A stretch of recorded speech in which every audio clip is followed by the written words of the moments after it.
Olá, o meu nome é Tiago Brito Pereira, sou tarólogo e terapeuta espiritual e estas são as contas do meu rosário. Hoje vamos falar da ação do mal, mais propriamente das técnicas de sedução que o mal utiliza para nos convencer a seguir um caminho que pode parecer mais eficaz, pode parecer mais rápido, pode parecer que dá resultados melhores, mas que vai trazer uma fatura pesada no futuro. Espiritualmente, o mal, tal como o bem, são consideradas formas de energia pura. O que é que isto quer dizer? Parece estranho considerarmos o mal como se fosse uma coisa pura, certo? Mas, na realidade, energia pura, ou uma coisa pura, não quer dizer que seja boa. Ser puro, neste caso, a energia pura, é uma forma de energia que não pode ser modificada. Ou seja, o mal, tal como o bem, não podem ser alterados, apenas podem ser aumentados ou reduzidos, podem expandir ou podem reduzir-se, mas na sua essência vão continuar a ser mal ou bem. Daí nós chamarmos uma forma de energia pura. Não conseguimos transformar esta energia, apenas a conseguimos aumentar ou reduzir. Ora, ambas estas formas de energia, o mal e o bem, procuram sempre expandir-se. Portanto, a função destas energias é ser aumentada, esse é o objetivo delas. E aumentar uma destas formas de energia vai naturalmente reduzir a outra. Espiritualmente tem de existir equilíbrio. Portanto, se há mais de uma energia, é sinal de que a outra reduz. Quando uma energia expande, quando o mal vai expandir, o bem vai diminuir e vice-versa. Quanto mais o mal cresce, menos sentimos o bem. Por outro lado, quanto mais o bem cresce, menos estamos sujeitos às influências das energias do mal. Atenção, eu estou aqui a usar o mal como uma forma abstrata de uma energia negativa, das escolhas erradas, de tudo aquilo que nos procura desequilibrar, está bem? Não vamos pensar no mal como uma referência bíblica de um diabo com uma forquilha ou como uma referência espiritual de um monstro. Não, o mal aqui é uma forma de energia oposta à energia do bem. Portanto, o mal aqui é uma coisa mais abstrata que pode ser subtil, não tem de ser uma coisa muito óbvia, está bem? Portanto, ambas as formas de energia, como eu expliquei, procuram expandir-se. E a expansão de uma vai sempre obrigar a outra a reduzir e vice-versa. Nesta luta pela expansão, o mal e o bem usam, porém, ferramentas diferentes. Uma das descrições mais aproximadas que explicam esta luta e as ferramentas que cada uma destas energias usa vem de um padre, o padre Gabriele Amorth, italiano, era um exorcista do Vaticano, e o padre Amorth diz que o bem cresce no silêncio, o mal faz barulho, o mal dá nas vistas. E esta descrição, para mim, é muito simbólica. Nós temos tendência a focar-nos mais naquilo que é o mal, naquilo que são as coisas negativas do dia-a-dia e, por vezes, até vemos coisas boas, coisas positivas, exemplos da ação do bem e aquilo ou nem nos chama a atenção ou se chamar a atenção dura uns segundos e rapidamente somos distraídos e focamos outra vez em coisas menos boas. Não é por acaso. A energia do mal gosta de dar nas vistas, gosta de chamar a atenção. O mal tem várias técnicas que usa para se expandir e uma delas é usar a distração. A distração significa que o mal vai sempre fazer mais barulho para que nós sejamos tentados a olhar para a sua ação. Mal comparada é como se o mal tivesse um microfone e umas colunas e o bem falasse assim, de uma forma muito pacata, tranquila, sem microfone, sem colunas. Ora, se estiverem os dois a falar ao mesmo tempo, é mais natural que nós nos foquemos naquilo que é mais alto, que dá mais nas vistas. Portanto, o mal que faz barulho, o mal gosta que reparem nele, gosta que vejam a sua ação, O bem cresce no silêncio. As boas ações fazem-se no silêncio, não precisam de ser publicitadas, nós não precisamos de fazer uma festa cada vez que fazemos uma boa ação, simplesmente fazemos e seguimos em frente. Com o mal, isso não acontece. Portanto, é importante perceber que tudo aquilo que procura chamar a nossa atenção tem, na maior parte das vezes, uma essência negativa por trás.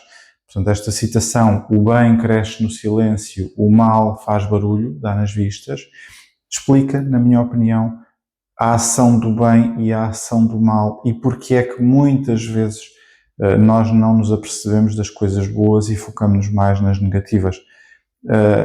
É uma reação natural e é algo que nós temos de treinar em nós, saber reparar nas coisas boas e saber perder algum tempo a contemplar essas coisas boas, os pequenos gestos, as coisas que vemos no dia a dia, uma paisagem, um animal, a ação de Deus ou do bem, digamos assim, no nosso dia a dia, um pequeno sentimento que nós tínhamos de conquista pessoal, isto correu-me bem.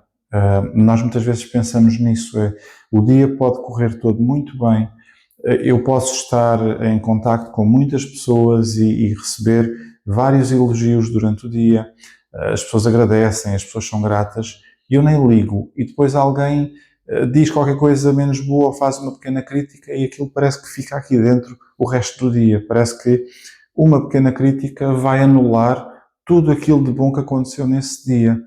Uma vez mais, porque a ação do mal funciona assim, quer a minha atenção. Então eu tenho de saber contrariar essa atenção. É quase como se o mal estivesse a fazer uma birra para chamar a minha atenção e eu vou ter de contrariar essa birra ou esse barulho e focar-me nas coisas boas para não permitir a expansão do mal dentro de mim e à minha volta. Falando especificamente de algumas estratégias que o mal utiliza para se aumentar. O mal tem 3 ferramentas principais. Uma delas é a ilusão, a mentira e a manipulação. E o mal vai usar estas 3 ferramentas, a ilusão, a mentira e a manipulação, em conjunto, para nos fazer escolher as suas soluções. Porque é que o mal tem de nos fazer escolher as suas soluções?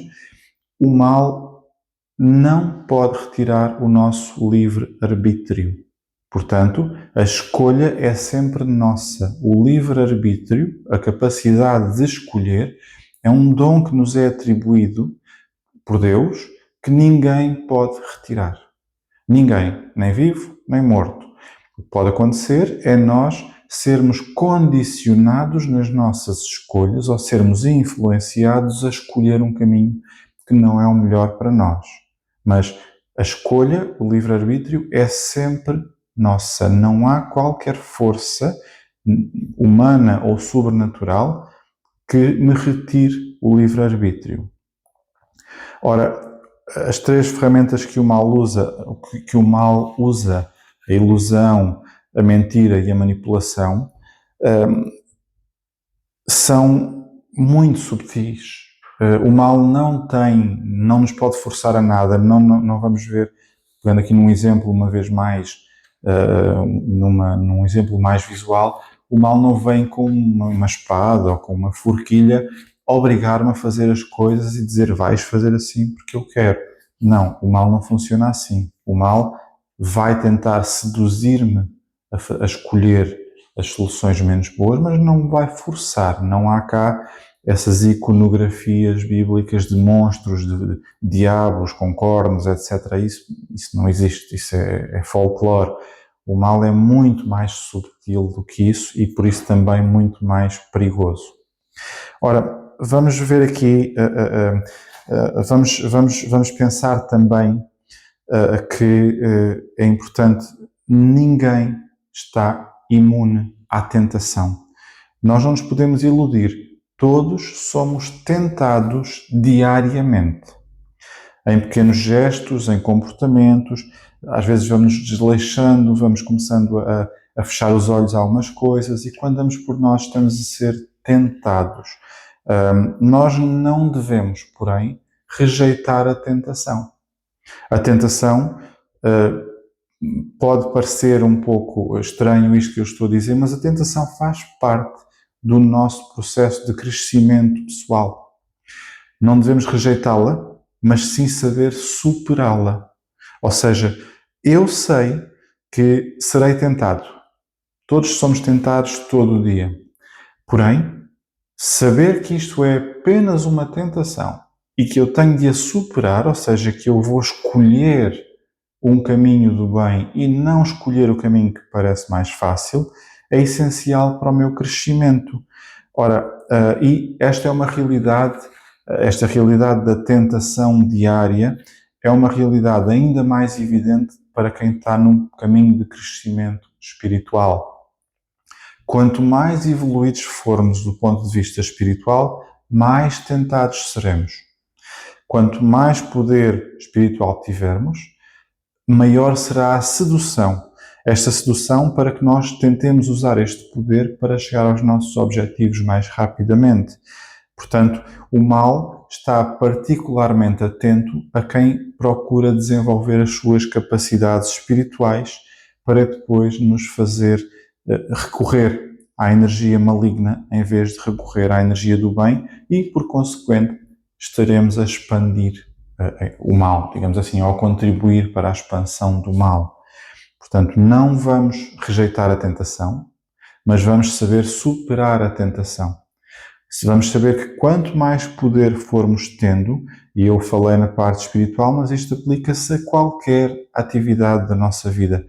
Quanto mais poder eu sinto que tenho sobre os demais, maior será a tentação de usar esse poder para me fazer ter domínio e para me fazer crescer rapidamente à custa dos outros. Essa tentação tem de ser combatida, não pode ser rejeitada, mas tem de ser combatida. E como é que é combatida? Escolhendo aquilo que é moralmente mais correto, escolhendo aquilo que não vai contra os meus princípios, escolhendo alimentar as energias do bem. Ora, como é que o mal nos tenta condicionar e convencer a escolher as suas soluções? Eu vou dar aqui alguns exemplos, há inúmeros, eu vou dar aqui meia dúzia deles para vos ajudar a identificar a ação do mal. Primeiro, o mal raramente se apresenta como mal, ou seja, recorrendo uma vez mais a figura de estilo, a uma iconografia, mas o mal não se vai apresentar como um diabo com cornos e a forquilha e a dizer eu sou a energia do mal. Não. O mal é inteligente, muito inteligente. O mal normalmente surge disfarçado de alguma coisa que é atraente, que é útil, que nos vai ajudar já e que é inofensiva, ou que parece inofensiva. Portanto, o mal disfarça-se de um falso amigo, por assim dizer, que é inofensivo. E nesta ação de se disfarçar, o mal também trabalha com os detalhes, pequenas coisas. No nosso dia-a-dia, o mal vai-nos condicionar e vai-nos levar a fazer pequenas concessões que no momento parecem inofensivas, mas que vão corroendo os nossos valores e a nossa consciência. Quando eu falo em pequenas concessões, são exemplos de eu vou fazer isto, mas isto não é nada. É só esta vez. Portanto, o mal são pequeninas coisas que aparecem inofensivas, mas que vão contribuindo depois para uma corrosão da nossa essência. Uma outra ferramenta que o mal usa é o apelo ao prazer imediato. Ou seja, o mal vai-me transmitir que se eu recorrer à sua ação, eu vou ter uma satisfação rápida. Ou seja, isto é rápido, não precisas te esforçar, não tem muito esforço. Isto vai ser rápido, vais ter muito prazer e dá-nos também este apelo ao prazer imediato, dá-nos também a ideia quase que nós merecemos isto. Do género, fazes isto e vais ter aquilo, tu mereces. Portanto, independentemente das ferramentas que usas, se estás a fazer e rapidamente, porque tu mereces que isto seja rápido. Logo, também temos de ter consciência de que às vezes as coisas não vêm tão rapidamente como nós gostaríamos. A terceira ação que eu apontei aqui é usando muitas vezes uma linguagem de justificação, de desculpas. O mal vai falar através destas desculpas, como por exemplo, usando expressões do género: é só esta vez, isto é só uma vez, ninguém vai saber, também ninguém viu, ninguém sabe. Isto é só um pequeno detalhe, eu até faço muita coisa bem, portanto se fizer isto mal também não tem problema nenhum. Portanto, estas pequenas justificações que o mal vai utilizando vão dobrar, vão-me fazer vergar nas minhas morais, nas minhas crenças, naquilo que eu acredito, e vão cada vez mais abrindo rachas na minha consciência que depois se vão tornando cada vez maiores. E o que se torna uma pequena justificação começa a se tornar um hábito. E esse hábito depois abre lugar a outras pequenas justificações, porque aquilo já é um dado adquirido. Eu vou abrir lugar a outras pequenas justificações. Logo, até nas pequenas coisas, as pequenas justificações, nós temos de ter algum cuidado, porque isto pode ser destrutivo a médio prazo. Ainda, o mal utiliza muitas vezes um jogo de comparação, do género: os outros fazem, eu também posso fazer. Ou eu não sou pior do que os outros fazem pior do que eu ainda, portanto fazer isto não é nada de especial. Quando eu penso numa ação que vai contra os meus princípios e começo a justificar fazê-la porque estou a comparar com outras coisas que eu penso serem piores, já estou a ceder também a fazer essas mesmas más ações e não estou a ser muito diferente daquilo com que me estou a comparar. Pode não ser tão grave, mas continua a ser mau ou maligno na sua essência. Portanto, essas pequenas comparações são perigosas e também devemos evitá-las. Se eu faço, é porque sinto que devo fazer. E neste caso, o que eu tenho de fazer é escolher aquilo que é correto e não aquilo que parece fácil. O mal também me vai manipular através da dúvida. Ou seja, quando a comparação ou quando as pequenas justificações não funcionam, entra a dúvida. A dúvida vai colocar muitas vezes em causa os meus valores, a minha fé ou a minha intuição.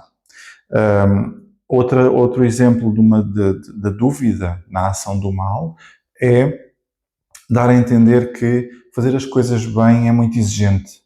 Há muito rigor, este rigor não faz falta. Escolher o bem demora tempo, é muito rígido, é muito antiquado, já não se usa. E este tipo de dúvida sobre a eficácia e a rapidez do bem dá a impressão de que o mal acaba por ser, por consequente, mais eficaz e mais rápido.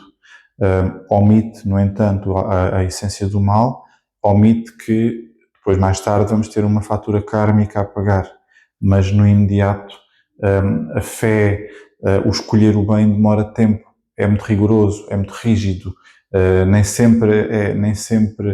sempre surge exatamente como nós queremos. Logo, o mal, provocando esta dúvida, faz-nos escolher também a sua ação. Outra das grandes ferramentas do mal é o fascínio pelo poder e pelo ego. Ou seja, o mal utiliza em muita gente a tentação de querer controlar ou de se mostrar superior. Quando as pessoas são muito inseguras e não sabem bem como são na sua essência, por vezes o mal vai alimentar sensações de orgulho, sensações de vaidade, que vêm disfarçadas de confiança, de autoconfiança ou de determinação, mas que na realidade são apenas arrogância, mas que para quem é inseguro é percebido como se fosse uma qualidade. Esta arrogância é percebida como se fosse autodeterminação. Então, a tentação de controlar os demais, de dominar as situações e de mostrar o seu poder, é uma ferramenta de sedução que o mal utiliza para as pessoas mais inseguras e que não sabem bem quem são na sua essência, para que essas pessoas recorram à ação do mal. O mal também vai fazer uso da distração. E com a distração significa que nem sempre há um ataque direto vindo das energias do mal. O mal pode apenas desviar-me ligeiramente do que é essencial e manter-me ocupado com coisas superficiais para que eu me distraia e não me foque naquilo que é essencial e não tão superficial. Tal como na citação do Padre Amorth, que eu disse há pouco, o mal gosta quando nós não temos silêncio. A falta de silêncio, ou seja, o ruído, vai-me impedir de refletir, de fazer uma introspeção, de me analisar, de perceber como é que eu posso melhorar. Então, se houver muito ruído e muita distração à minha volta, eu não cresço espiritualmente porque estou distraído com coisas menores e não me foco naquilo que é maior, que é a minha alma e o desenvolvimento da minha essência pessoal. O mal, por último, a última coisa que eu escrevi aqui, e volto a dizer, há muitas mais, estes são os exemplos mais comuns, o mal também vai tentar eliminar a voz da minha consciência. Ou seja, quando algo não está correto, começamos a ter dúvidas internas, pequenas inquietações, coisas que nos fazem questionar, pequenos detalhes internos, coisas até que nós nem ligávamos, mas agora de repente parece que se tornaram muito importantes para nós. Ora, isso é uma forma que o mal também tem de nos distrair. Muitas vezes acontece eu estar preocupado porque, vou dar aqui um exemplo um bocadinho ridículo quase, mas é como se eu vou me preocupar porque disse alguma coisa, por exemplo, à minha parceira que na altura saiu de repente, ou vou-me preocupar porque ela me disse alguma coisa que nem tem significado nenhum e eu vou dar muita importância àquilo que ela me disse pela forma negativa, ou seja, parece que aquilo foi uma coisa muito grave quando foi sem intenção, e com isso estou-me a distrair de resolver outras situações da minha vida, estou-me a prender. Há pessoas que, por exemplo, entram em depressão, não conseguem trabalhar, começam a isolar-se, começam a reagir mal perante os demais por uma coisinha de nada. Portanto, a voz da consciência, perdão, ou seja, aquela voz que nos diz assim, não ligues, isso não foi nada, isso nem é como estás a pensar, isso foi estás a interpretar isto ao contrário. Essa voz desaparece pela ação do mal para dar muito peso a coisas que não deverão ter muito peso. Portanto, é importante nós também estarmos conectados com a nossa consciência e quando vêm estas sensações muito negativas, tentar perceber se elas fazem sentido ou não. Ora, como eu disse há pouco, a tentação, estas pequenas ações que o mal tem, acontece sempre que há crescimento pessoal. Quando nós evoluímos, vamos ganhar mais força, mais poder e, portanto, vamos ser tentados. Por outro lado, passar por uma tentação e saber resistir vai-me fazer evoluir ainda mais. Então nós precisamos da tentação e precisamos de reagir à tentação. Precisamos da ação do mal, naturalmente, mas temos de lhe saber reagir e não alimentar essa ação. E assim vamos crescendo.